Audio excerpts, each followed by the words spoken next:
The applause in the conference room felt like needles on my skin. The project I had poured my life into was a success, but someone else was getting the credit. My fists clenched as I stared at the name projected on the screen, blown up for everyone to see. Alex Reed.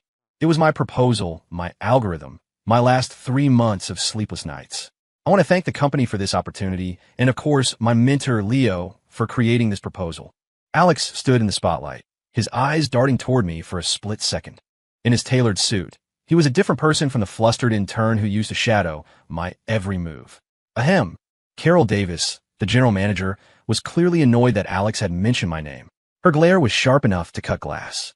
Alex stiffened and quickly plowed ahead with his presentation. My gaze drifted to Carol, sitting at the head of the table. She was tapping a finger with blood-red nail polish on the polished wood, a smug, knowing smile playing on her lips as she watched Alex. Alex has done an exceptional job on this, Carol announced, leading the applause. He will be heading the project's implementation, and effective immediately, he is promoted to Associate Project Director. The bulk of the project bonus, of course, went to Alex and the executive team. Another wave of applause washed over the room. I forced myself to look at the cover page of the proposal document on the screen. There, on the second line, in a font size that was practically a footnote, was my name, Technical Advisor, Leo Carter. Leo. After the meeting, Alex cornered me in the hallway. I'm so sorry. I had no idea Carol would. I ignored him, pushing past to intercept Carol as she was leaving. Carol, I need an explanation, I said, my voice low but every word heavy with fury. I was the lead on this project from start to finish. How did Alex end up with all the credit? Carol raised an eyebrow. Leo, she said, slapping a file folder against my chest. The company values teamwork.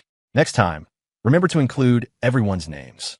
The sharp corner of the folder dug into my ribs. I flipped open the cover.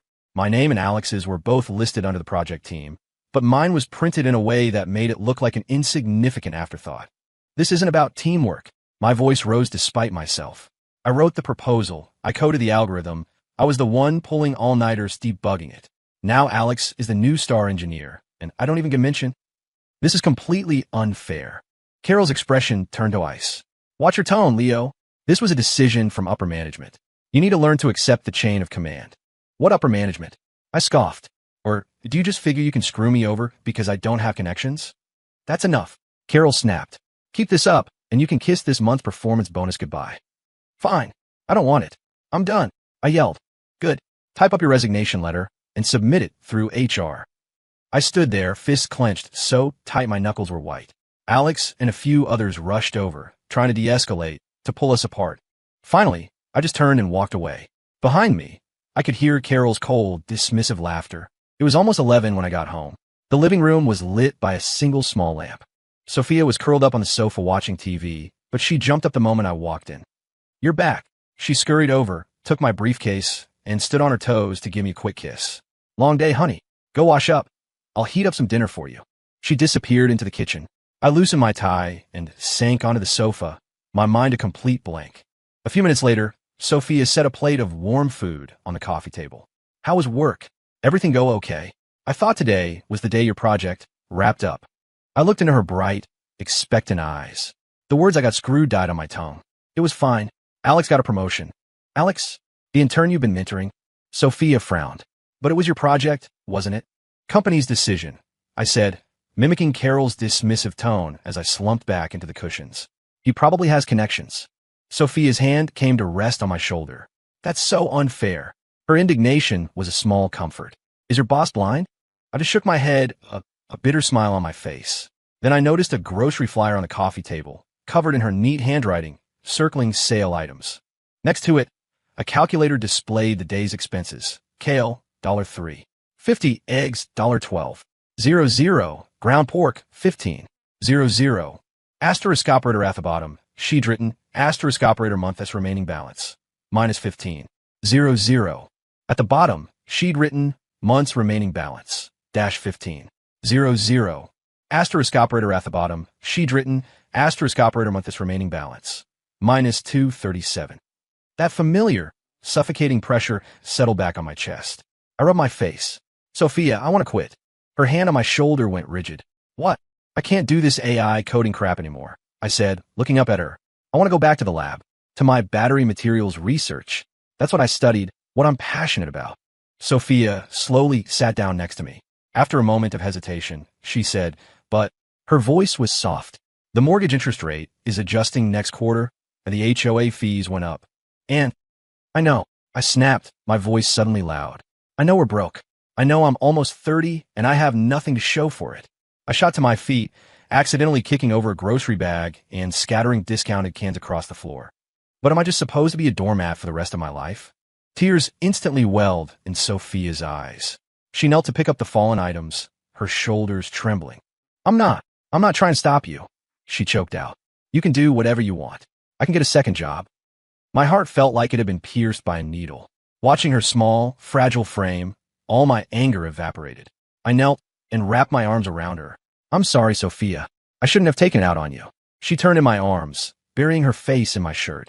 It's my fault. If I could just earn more. I'm sorry, I said, holding her shoulders. It's not that. It's just. I took a deep breath and told her everything that had happened at work. By the end, my own voice was cracking. I just wanted to prove myself, to achieve something. If I got the promotion, I'd have the resources to work on my battery proposal. Sophia turned and gently wiped a tear from my cheek. I know all of it. Her fingers were cool against my skin. But we really can't afford it right now. Can you just wait a little longer? Until things get better. I looked at her tired face in the dim light and felt a wave of selfishness wash over me. Finally, I nodded. Never mind. Sophia's tears turned into a relieved smile. She took my hand and led me to the study. From a drawer, she pulled out a folder with a secretive little flourish. Look, I've been collecting all the latest papers on battery materials for you. I opened the folder. It was filled with neatly organized clippings and printouts, every page annotated with her delicate handwriting. My eyes welled up again. She did understand. When you get that promotion, she whispered, leaning her head on my shoulder, we'll apply for the company's R&D fund, okay? But if you really can't stand it, just wait until the job market picks up next year, all right? Okay, I'll listen to you, I said, pulling her into a tight hug. I'm not going anywhere. I breathed in the scent of her hair. Maybe I could stick it out a little longer. Later that night, I tossed and turned in bed. Sophia was fast asleep beside me, the faint traces of tears still on her cheeks. A pang of guilt hit me as I looked at her exhausted face. Suddenly, my phone vibrated. It was my old college roommate, Mark Fisher. I crept out of bed and took the call on the balcony. Leo, you up? His voice was buzzing with excitement. Remember that tech investment summit I told you about? It's this Sunday night at the Intercontinental. I straightened up instantly. The one with Sequoia and Andreessen Horowitz attending? That's the one. And I just scored 2 tickets, Mark said, lowering his voice. They're listed at $5,000 a pop, but I've got a connection. Can get them for $1,000 each. I know you've been dying to pitch your battery project to investors. My heart started pounding. This was the opportunity I'd been dreaming of. But then the image of Sophia crying, of the budget spreadsheet showing we were in the red, flashed through my mind. My throat felt tight. I think I'll pass this time. What? Mark's voice shot up in disbelief. Leo, you've been waiting 6 months for a shot like this. Didn't you say there was an angel investor who was really interested in your proposal? I glanced back at my sleeping wife. She shifted in her sleep. I'm giving up on it, I said, the words feeling like ash in my mouth. And things are a little tight at home right now. I don't want to put more pressure on her. Saying it out loud felt like admitting defeat, like my entire spirit had been drained away. There was silence on the other end for a few seconds. Leo, Mark said, his tone suddenly serious. You've changed. Where's the guy who'd go 3 days without sleep for an experiment back in college? I didn't answer. The moonlight shone on the nightstand, illuminating the folder of research Sophia had collected for me, each page marked with a sticky note. Look, just think about it, Mark sighed. I'll hold on to the tickets for you. If you change your mind, call me soon. These things are in high demand. After hanging up, I leaned against the balcony railing. The night wind messed up my hair and cooled the heat in my eyes. In the distance, the city skyscrapers were still lit up, and I couldn't help but wonder if, in one of those bright windows, an investor was reading a proposal, just like mine. On Saturday morning, Sophia told me she was going to her friend's house for the day and would be back in the evening. That afternoon, while I was organizing some files in my study, my phone rang. It was Rachel Green, a freelance designer I'd worked with before. Leo, the client absolutely loves the first draft, she said, her voice full of excitement. They're ready to pay the final installment today. Can you bring the complete proposal over to the Emerald Club now? I glanced at the calendar. Our 3-year anniversary was next week. The payment from this side hustle was just enough to buy the necklace Sophia had been wanting. Sure, I said. I'll be there in half an hour.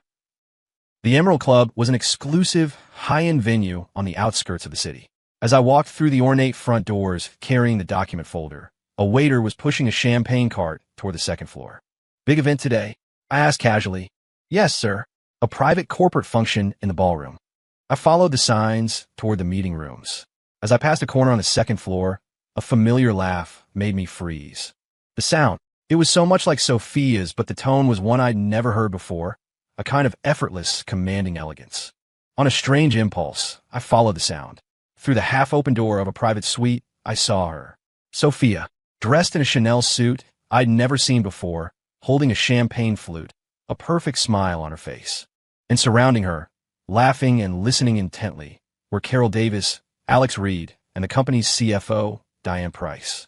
What was Sophia doing here? Why were the top executives from my company gathered around her, treating her with such deference? This project's success was all thanks to Carol's excellent management. Alex, you should propose a toast to her, Sophia said. Alex immediately moved to pour Carol a drink, but then hesitated, looking at Sophia. Ms. Miller, about Leo, I still feel really bad. Sophia swirled the wine in her glass. Don't worry about him. He's busy planning our anniversary. He has no time to think about work. Ms. Miller? Alex's formal address sent a shock through me. My fingers tightened on the folder, the paper crinkling softly. Sophia, honestly, I'm starting to feel uneasy about this, Carol said, setting her glass down, her voice uncharacteristically serious.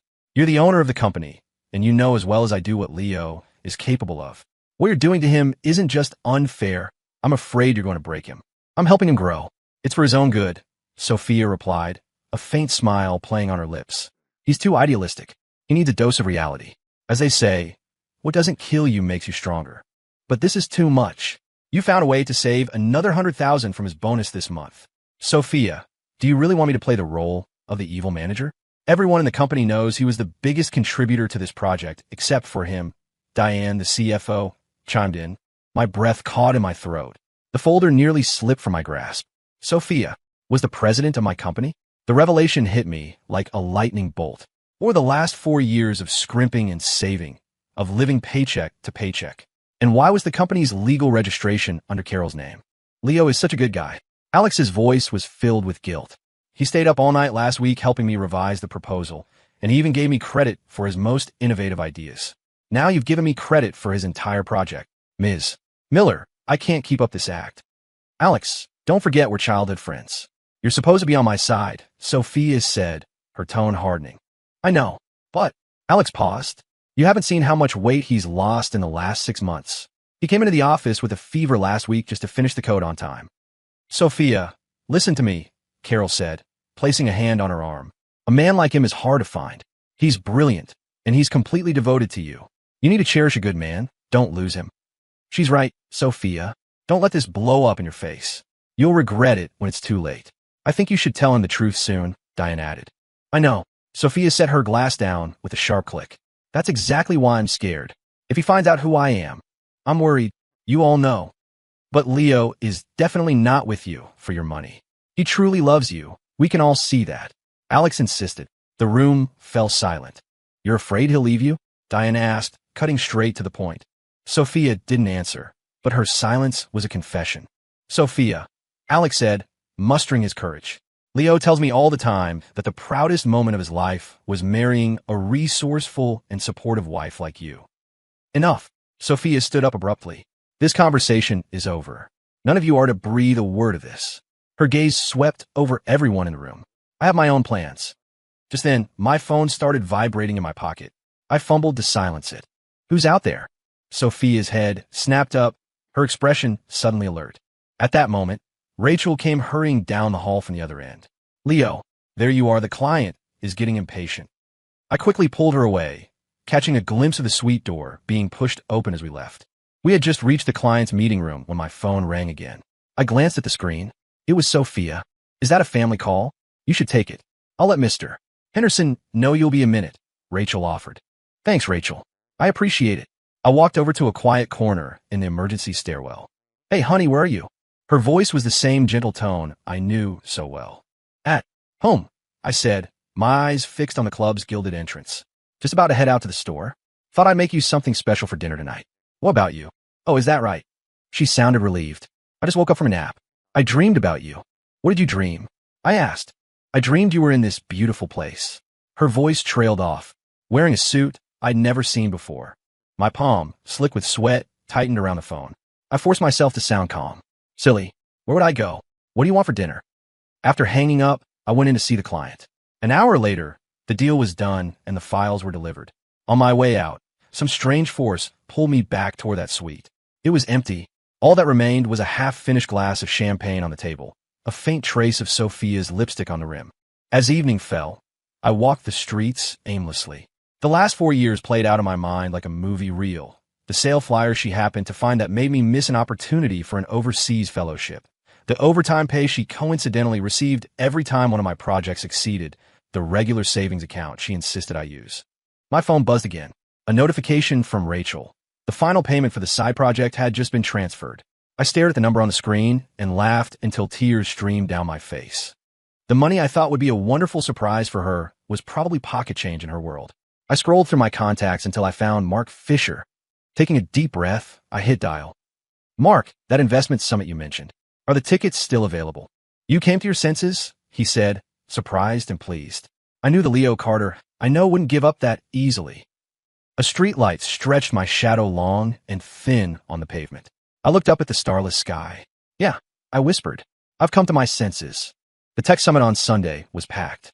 I stood at my booth, explaining my new battery concept to an investor for the 5th time. Mr. Carter, your idea is certainly innovative, a man in a sharp suit said, politely setting down my proposal. But a battery that only needs to be charged once a year? With current material science, that's just not. I've calculated the energy density. If we can solve the lithium dendrite problem. I'm sorry, we prefer to invest in more mature technologies, he interrupted, handing me a business card that read Director of Risk Management. I managed a weak smile as I accepted the 10th rejected business card of the evening. On the display board behind me, the words revolutionary EV battery technology seemed to mock me under the bright lights. Leo Carter? A familiar female voice came from behind me. I turned and froze. Charlotte Lynn, the girl who always sat in the front row in our college classes, the one everyone knew came from money. Now she stood before me in a crisp white power suit, a Lynn Capital badge clipped to her lapel. It really is you. Her face lit up as she immediately picked up the proposal from my table and started flipping through it. I heard someone was pitching a charge it once a year battery. I should have known it would be you. I rubbed the back of my neck, embarrassed. You think it's a pipe dream, too? No, I believe in you, she said, closing the folder, her expression suddenly serious. That materials science competition, sophomore year, the solid-state electrolyte you developed blew the professor's mind. She leaned in, lowering her voice. How much do you need? I stared at her, stunned. 3 minutes later, we were sitting in the VIP lounge. $20 million in seed funding. Lynn Capital has a fully equipped lab in Australia ready to go, she said, sliding a letter of intent across the table. But you'd have to relocate. That's... My hand, holding the pen, hesitated. I wanted to keep the technology here in the States. The U.S. electric vehicle market was so much bigger than Australia's. Don't be silly, she chuckled. The patents are yours. You can always bring the R&D back home once you've had a breakthrough. But going to Australia now would be more efficient. The lab is turnkey. It would save you months, maybe years of setup time. She was right. Having a ready-made lab would be a massive head start. Why don't you think it over? Talk to your family, maybe? Charlotte suggested. Charlotte, I've deck. Ladies and gentlemen. The host's voice boomed through the ballroom, cutting me off. Please join me in welcoming the host of this evening's summit, the president of the Sterling Group, Ms. Sophia Miller. My pen clattered to the floor. A wave of whispers spread through the room. Wow, so that's the mysterious CEO who never makes public appearances? She's beautiful, absolutely. But why does a search for the Sterling Group list Carol Davis as the legal representative? That's her cousin. She acts as a proxy, but the real ownership is in an offshore holding company, which Ms. Miller controls completely. I heard she does it to get a read on the company's ground-level employees. Under the spotlight, that familiar figure walked onto the stage. My wife. No, Sophia Miller, president of the Sterling Group, dressed in a stunning royal blue gown, calmly adjusted the microphone. Even knowing the truth, seeing her up there, so poised and powerful, felt like a physical blow. Her glory had never needed me. What's wrong? Charlotte asked, noticing my pale face. You look like you've seen a ghost. I think I need to step out for a minute. Excuse me. I stood up so quickly I knocked over my coffee cup. It's all right. Just let me know what you decide. I'll be waiting for your call, Charlotte said. I nodded, my eyes locked on the stage. My sudden departure caught her attention. She saw me, and for a fraction of a second, a flicker of panic crossed her eyes before she regained her composure. In the restroom, I splashed cold water on my face again and again. The man in the mirror had bloodshot eyes and a crooked tie. He looked like a complete and utter fool.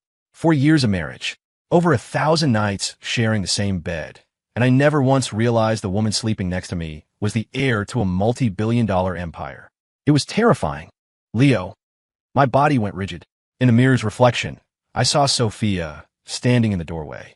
Her perfectly applied makeup couldn't hide the pale, drawn look on her face. For 4 years, I thought I knew everything about this woman. That she was an ordinary office worker who loved clipping coupons and would agonize for weeks over buying a $300 pair of shoes. Now, here she stood, the CEO of the Sterling Group.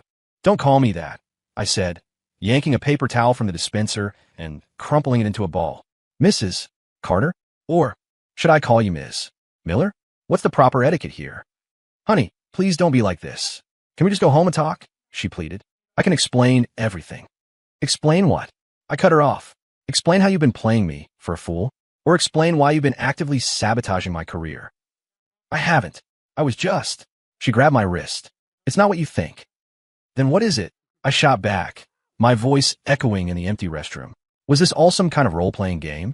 A social experiment to see how the other half lives? I gestured toward the door. Everyone out there, they all know who you really are, don't they? I'm the only idiot who thought he married a normal, down-to-earth girl. Honey, please don't say that. Tears welled in Sophia's eyes, giving her that vulnerable look I knew so well. For the past 4 years, that look was my kryptonite. Now, I understood it might have been just another calculated move. Just what? Wanted to slum it for a while. I loosened my tie, feeling like I couldn't breathe. What was the point of all my hard work? My failures, my struggles? Was it all just a joke to you? I never laughed at you, she cried, her voice rising. I hid who I was because I was afraid of losing you. The restroom fell silent. I looked at her, this woman I had shared my life with for 4 years, and felt like I was looking at a complete stranger. You know, I said, my voice dangerously low, the sickest part isn't that you lied to me. It's that you controlled every aspect of my life. I started ticking points off on my fingers. Every job interview I failed, that was you, wasn't it? My startup going under, you pulled strings to make that happen, didn't you? Even the friends I have. Did you vet them too? Sophia's silence was all the confirmation I needed. The room spun, and I had to grip the edge of the sink to steady myself. Leo, this isn't the place. Can we please just go home? I'll tell you everything, and then you can punish me however you want. She reached for me, but I flinched away. Home. I let out a bitter laugh. There is no home, Sophia. The game is over. I want a divorce. Her tears finally fell, smearing her expensive makeup. Her face was a mask of panic, though she tried to force a smile. Honey, don't be like this. I know I was wrong. I'll make it up to you, I promise. That's not the point. I roared. The point is you stole my life. My choices. My dignity. My voice cracked. I thought I was a husband providing for his family. It turns out I was just a pet in your gilded cage. Sophia froze, tears streaming silently down her face. I looked at her and remembered our first meeting in that coffee shop. Remembered her pretending not to know how to use the office printer, so I'd help her. Remembered her excitement every time she got her paycheck and planned how we'd spend a few $1,000s. Every single memory was now tainted, a monument to a lie. I turned and walked out, her choked sobs following me. I didn't look back. In the hallway, a few guests stared, but I ignored them and walked straight to the elevator. Just as the doors were closing, I saw her run out of the restroom, a look of pure, desperate panic on her face. As the elevator descended, I realized my entire body was shaking. My phone buzzed in my pocket. I didn't need to look to know who it was. I pulled it out, stared at our wedding photo on the screen for a few seconds, then powered it off and shoved it into my jacket. Outside, the cool night air hit my face. I stood on the curb, feeling an immense sense of freedom and a profound, hollowing emptiness. A taxi pulled up. Where to? The driver asked. Anywhere, I said. Just drive. I didn't go home that night. My phone was filled with dozens of missed calls and texts. Leo, please just pick up the phone. Can we please talk about this? I'm begging you. I know I messed up. I'm so sorry. I didn't reply to a single one. Monday morning, I went to the office as usual. If we were getting a divorce, I needed to handle the transition of my work. I'd barely sat down when someone from HR came by. Leo, the president's office wants to see you. I looked up. Who wants to see me? She leaned in and whispered. It was a direct request from Ms. Miller. I let out a cold laugh and closed the file I was reading. All right, the president's office. When I walked in, Carol was sitting on the sofa, sipping coffee. She raised an eyebrow at me, then stood up. I'll let you two talk. She gave Sophia's shoulder a gentle squeeze, shot me a complicated look, and closed the door behind her. We were alone. Sophia stood by the floor-to-ceiling windows, her back to me, her shoulders trembling slightly. She wasn't wearing any makeup today, and the faint dark circles under her eyes told me she hadn't slept. Sign it. I walked straight to her desk and placed the divorce papers in front of her. It's already been notarized.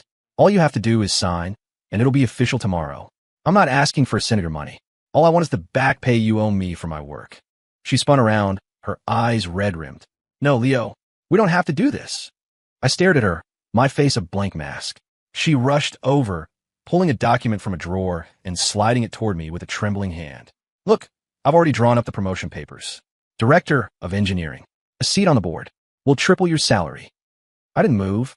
She then pulled a black credit card from her purse, her voice cracking. This card has no limit. You can buy whatever you want, and I'll give you a $500,000 allowance every month. I looked at her and suddenly found the situation absurd. If she had told me the truth earlier, maybe I could have forgiven her. But now, after everything I knew, throwing money at me was just insulting. Sophia, I said calmly, do you really think this is about money? She froze. I want a divorce, and it has nothing to do with your bank account, I said, looking her straight in the eye. It's because from the very beginning, you never treated me like a person. Her tears spilled over. That's not true. I was just so scared you would leave me. So you decided to manipulate my entire life? I sneered. Make me live like a puppet, following a script you wrote? Was that not completely out of line? She shook her head, then rushed forward and threw her arms around me, burying her face in my chest, sobbing uncontrollably. It wasn't like that. I was going to tell you on our anniversary, I swear. I just never thought you'd find out first. I was wrong. I know I was wrong. Please don't leave. Please. Her body was warm, and her hair still had that familiar jasmine scent. For a fleeting moment, I almost softened, but then I saw her on that stage, surrounded by admirers. I heard her voice in my head, casually saying, he needs a dose of reality. I gently pried her hands off me and took a step back. Think about the agreement, I said, turning toward the door. If you won't sign it, my lawyer will be in touch. No, I won't. Leo. Her hands grasped at empty air, then fell limply to her sides. I pulled the door open and left without looking back. As it clicked shut behind me, I heard a strangled, broken sob from inside the room. In the president's office, Carol walked in to find Sophia standing exactly where I had left her, her knuckles white as she gripped the edge of the desk. The divorce papers were crumpled at one corner, stained with a fresh tear. He's gone, Carol asked softly. Sophia didn't answer, but her shoulders were shaking. Carol sighed, walked over, and handed her a tissue. I told you that you were taking this too far. I didn't want to lose him. Sophia's voice was raw and hoarse. He was so brilliant even back in college. So many girls were after him. If he knew I was more powerful than him, if he became successful on his own, why would he stay with me? So you decided to break his wings. Carol frowned. Sophia, that's not love. That's control. No. Sophia's head shot up, her eyes blazing. His battery research wasn't viable. The energy density and safety protocols were nowhere near commercial standards. I had experts evaluate it. So what? Carol cut her off. Even if there was only a 1% chance, it was his dream. You didn't have to support it, but you had no right to repeatedly sabotage it. Sophia stood frozen. Do you know what he hates you for most? Carol looked directly at her. It's not that you hid your identity. It's not that you have more money and power. It's that from the very beginning, you never once believed he could succeed. The word struck Sophia like a physical blow. Her lips trembled, but she couldn't form a reply. The setting sun cast long shadows across the office. What do I do now?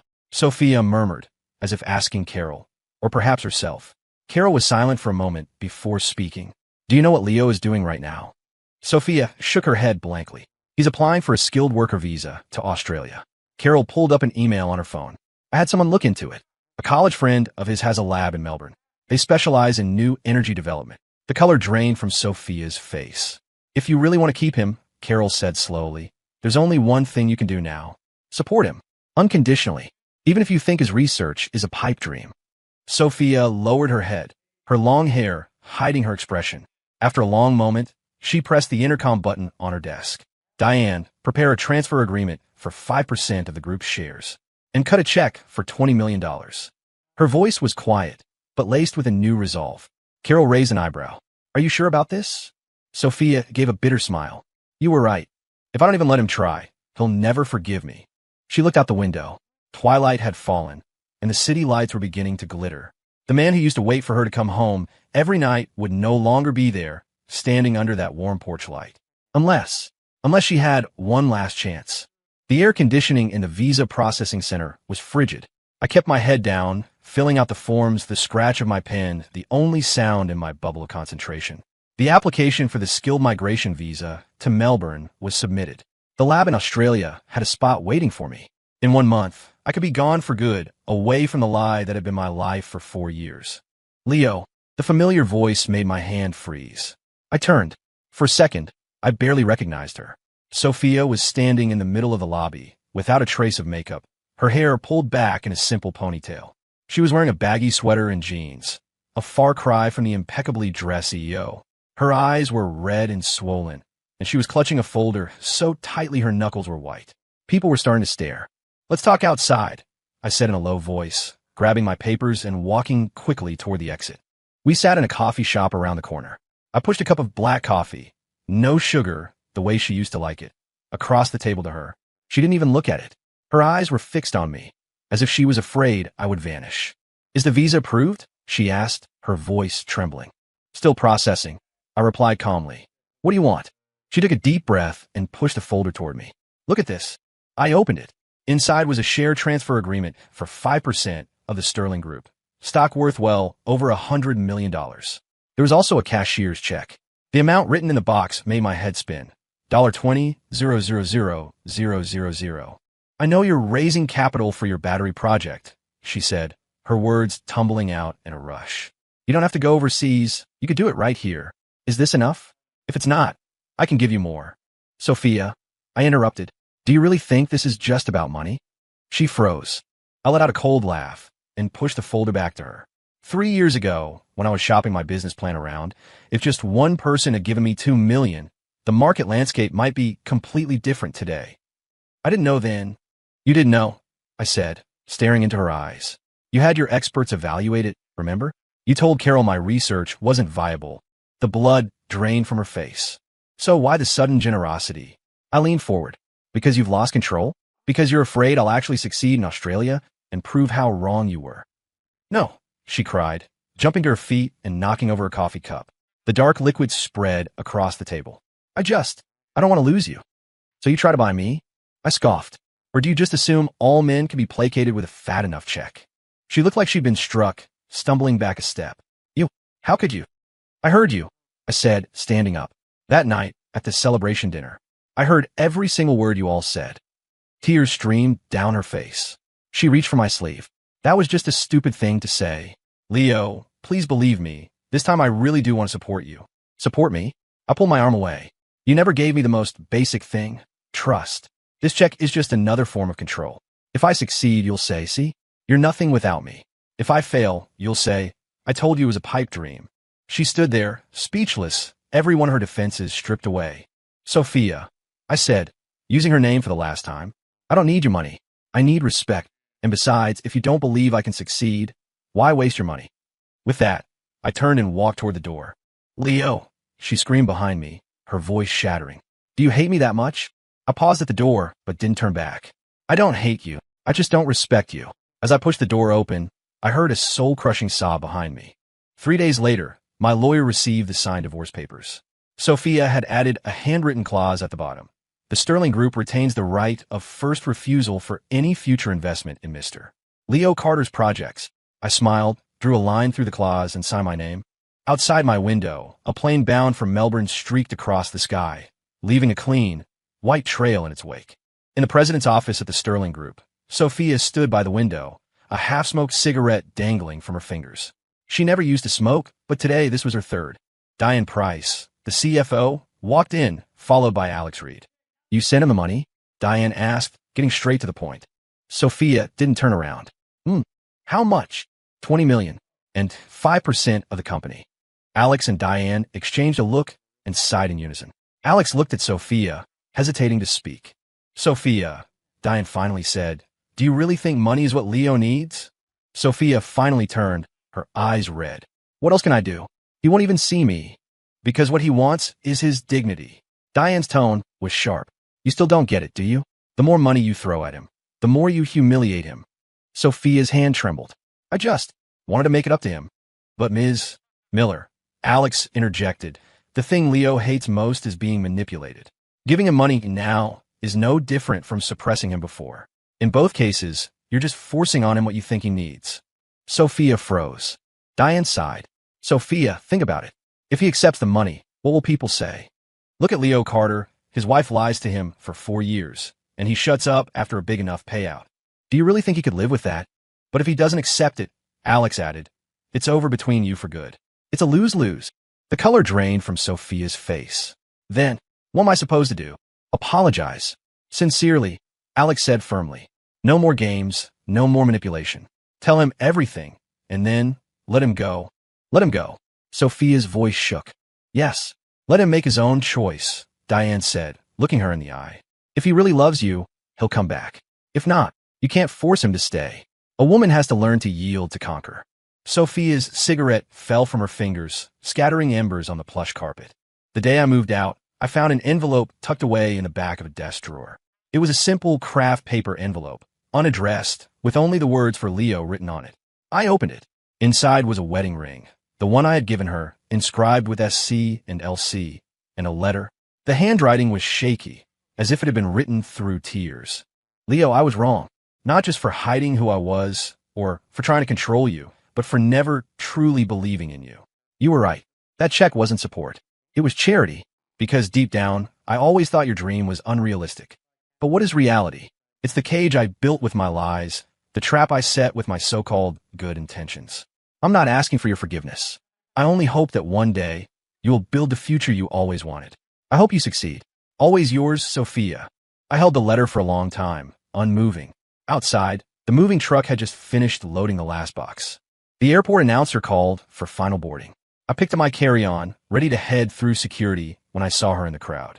Sophia was wearing a simple white blouse and jeans, no makeup, her hair tied back. She was clutching a file folder. She stood a short distance away, her expression a mixture of vulnerability and determination, as if it had taken all her courage just to be here. Leo, she walked toward me, her voice barely a whisper. This is for you. I took the folder. Inside was the signed divorce decree and a copy of my passport. Taped to the passport was a sticky note with a long string of numbers. What's this? My Swiss bank account number, she said, looking down. It has all the salary and bonuses you were cheated out of over the years. And the profits from investments I made in your name. I just stared at her. It's not compensation, she added quickly. It's returning what was always yours. The final boarding call echoed through the terminal. Forget me, Sophia. Take care of yourself. It was all I could say.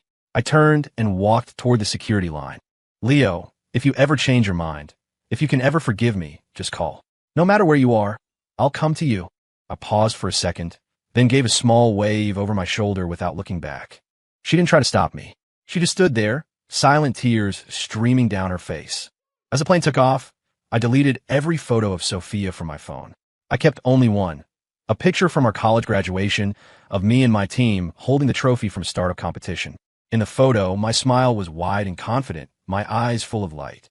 Through the window, the city I had lived in for 30 years shrank below, eventually disappearing into the clouds. I put on my mask and fell into a deep, dreamless sleep. For the first time in a long time, I felt free. 2 years later, the crystal chandeliers of the ballroom cast a dazzling light on the champagne flutes below. Amidst the clinking glasses and murmured conversations, I stood by the floor-to-ceiling window, looking down on the city that had once been my prison. It had been 2 years. 2 years since I'd left with nothing but a one-way ticket and a heart full of rage. Now, I was back as the president of Asia Pacific for Nextech Energy, a multinational corporation. I held the patents to the world's most advanced solid-state battery technology, and I was backed by Wall Street's most formidable M&A team. Mr. Carter, a pleasure.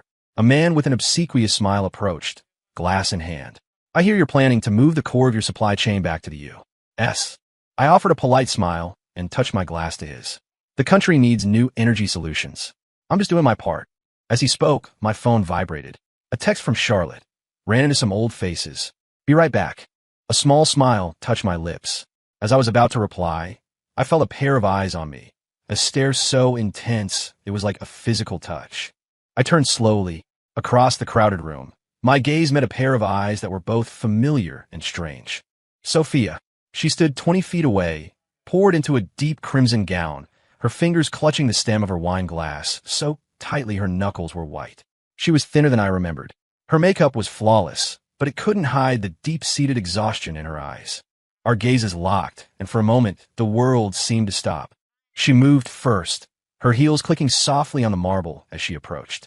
Her voice trembled slightly. Leo, Ms. Miller. I gave a calm, formal nod. My tone was distant, the kind one uses with a new business acquaintance. Her pupils contracted, clearly shocked by the address. When did you get back? She asked, struggling to maintain her composure. Last week. How have you been in Australia? Where are you working now? Would you ever consider coming back to the company? That won't be necessary, Ms. Miller.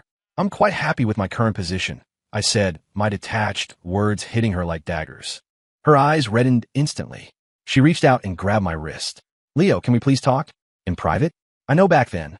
I'm sorry, but that's not possible, I said, gently pulling my arm from her grasp. My fiancée will be back any second, and I'd rather not give her the wrong impression. Fiancée? The words seemed to physically wound her. You're getting married? Not yet, I said, looking just past her shoulder with a warm smile. Charlotte. Sophia turned stiffly. Dressed in an elegant white dress, Charlotte walked toward us and gracefully took my arm. As vice president of Lynn Capital, she was now the CFO of Nextech, poised, brilliant, and with a look of mutual respect in her eyes that I'd never seen in Sophia's. Hello, Ms. Miller, Charlotte said with a pleasant smile. Sophia, this is my fiancée, Charlotte Lynn, I said, watching the last bit of color drain from Sophia's face. Charlotte, seemingly oblivious, extended her hand. It's a pleasure to finally meet you. We're currently vetting potential partners for our U.S. operations, and the Sterling Group is on our shortlist. That sentence shattered Sophia's carefully constructed composure. Her shoulders slumped, and her voice was a broken whisper. You're looking for a partner? You didn't know? Nextech is establishing its North American headquarters here in Seattle, and Leo will be running the show. Nextech is president, her face contorted in shock. The company that developed the solid-state battery. Yes, I assume that's why you're here, Ms. Miller, Charlotte asked, feigning innocence. Sophia's lips trembled, her manicured nails digging into her palm. So, you actually did it. My team did, yes, I said, swirling the wine in my glass. My name is on the patents. How is this possible? She whispered to herself, then looked at me. I'm sorry. I had no idea this would actually. Was this project your responsibility? Not entirely. I corrected her calmly. Charlotte is leading the partnership negotiations. I have to fly to Singapore in a few days, so I won't be involved in the day-to-day. Sophia's head snapped up. You don't even want to see me? Ms. Miller, I said, meeting her gaze. Business is business. The wine glass slipped from her fingers, shattering on the expensive carpet. Guests turned to look, but she didn't notice. She just stared at me, as if trying to burn my image in her memory. Your project. It really worked? She murmured, still trying to process the reality. Congratulations, she finally managed, forcing a pained smile. I'm sorry. I simply raised my glass. If you'll excuse us. As I turned to leave, I heard a choked sob behind me.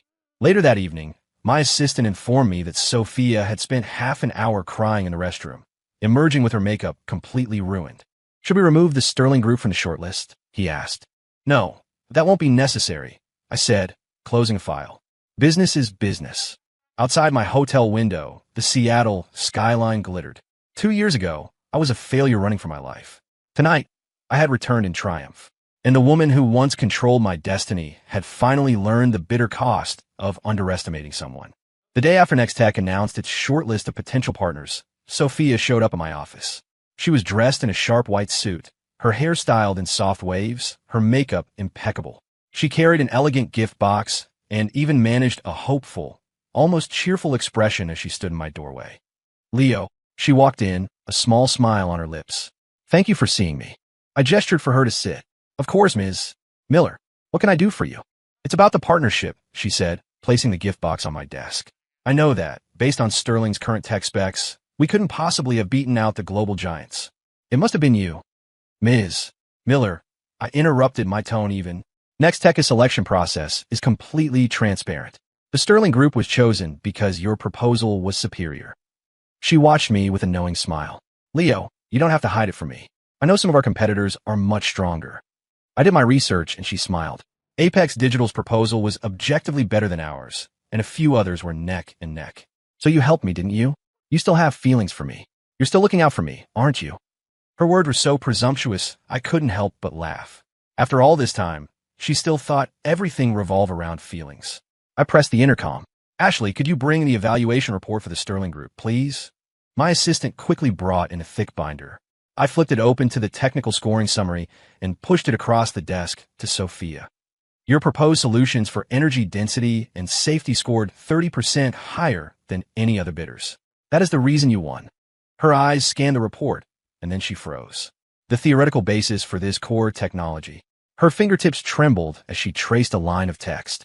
Is this from my paper? Yes, I said, closing the binder. The one from 2023. The concept you dismissed as a pipe dream. The color drained from her face. A heavy silence filled the office. Sophia sat there, looking as if all the life had been sucked out of her. It was a long time before she could speak. So, it was all just a coincidence. Not a coincidence, I said, standing and walking to the window. It's the cycle of business. The very thing you rejected years ago has now become the key to your biggest contract. She squeezed her eyes shut, a tear rolling down her cheek. Leo. Her voice was broken. I'm so sorry. I've spent every day of the last 2 years regretting that I didn't believe in you, that I didn't support you. I can't believe your idea actually worked. Ms. Miller, I said, looking at her directly. I've moved on from the past. You should too. We're business partners now. Nothing more. I really know I was wrong, she said, her eyes red. I'm so sorry. It's all my fault. If I had just believed in you back then, you would have succeeded so much sooner. If I'd known, I would have supported you from the very beginning. Then we'd still be together. She started crying again. There are no if-onlys, I said flatly. I don't care about what happened in the past. She looked up, a final, desperate hope in her tear-filled eyes. Is there really no chance for us? Sophia, business is business, and personal is personal. The fact that I can treat the Sterling Group fairly doesn't mean there's anything left between us. That was the final blow. Her shoulders slumped, and her fingers unconsciously fiddled with the wedding band still on her left hand. The tears fell freely now. Understand, she whispered, nodding defeatedly. She rose and walked slowly to the door. She stood there for a long moment. Leo, can I have one last hug? She asked, her voice small and fragile. I looked at her red-rimmed eyes, her trembling lips, the familiar white suit. 2 years was a long time, long enough to change everything, but not long enough to erase every trace of the past. All right, I said. I sighed and opened my arms. She stepped into them, wrapping her arms around me with a desperate strength, as if trying to reclaim years of lost time in a single embrace. I smelled the faint scent of jasmine in her hair, the same shampoo I'd picked out for her all those years ago. Her hot tears soaked the collar of my suit. I could feel her heart hammering against my chest. I'm sorry, she whispered into my ear, her voice a shattered wreck. I'm so sorry. I should have believed in you. Honey, I'm so sorry. So sorry. So sorry. Her cries were filled with regret and grief. Forget the past, I said, my hands hesitating before resting lightly on her shoulders. You need to start a new life, too. I don't want to. She held on tighter, her sobs growing louder, like a heartbroken child. For a split second, time rewound to when we first met. I even felt a flicker of regret. Had I been too cruel to her? But the thought vanished as quickly as it came. Some wounds couldn't be healed by fond memories. I stood there, motionless, letting her pour all her pain and regret into that embrace. Finally, her crying subsided. I patted her back. Look forward. Take care of yourself. After a long time, she finally let go. She gave me one last, lingering look and walked out of my life. The moment the door closed, my phone buzzed. It was a picture for Charlotte. She was standing in Nextech's new Seattle lab, a second-generation solid-state battery prototype being assembled behind her. The text read, "Waiting for you to get back. We're going to make history together." I ran my thumb over the screen, a genuine smile spreading across my face. Outside the window, the early summer sun bathed the city in a brilliant golden light.